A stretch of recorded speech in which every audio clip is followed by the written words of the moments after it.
For a long time, old maps showed Africa's interior as just blank. So who really knew the land? Okay, so let's get into it. You see, back in the 1800s, European maps showed this huge empty space.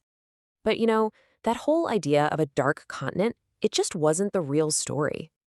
Because the truth is, local experts like Sadi Bin Ahedi already knew the land in amazing detail. This guy wasn't just some informant. He was a master geographer of his own home. And I mean, just look at the level of detail here. It's pretty incredible. So let's follow his route. You'll see how his knowledge lines up with landmarks we know today.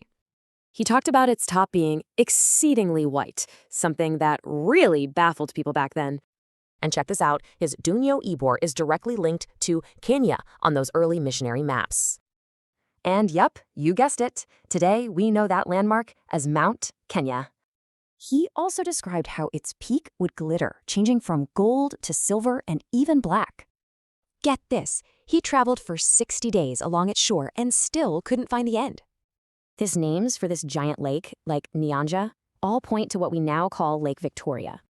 He was even told it would take a full 6 days just to paddle a canoe across it.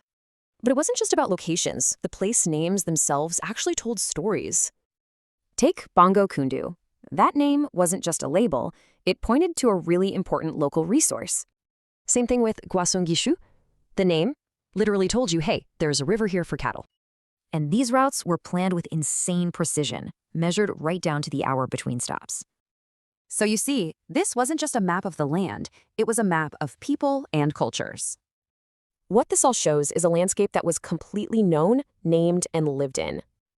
Which really brings us back to that first question, doesn't it? The knowledge was always there. It was held by experts, passed down for generations. So the maps were never blank. It's just that a different kind of author was about to show up. And that leaves us with one last big thought to chew on. Maybe the real question wasn't what was unknown, but whose knowledge finally got written down. Thanks for watching.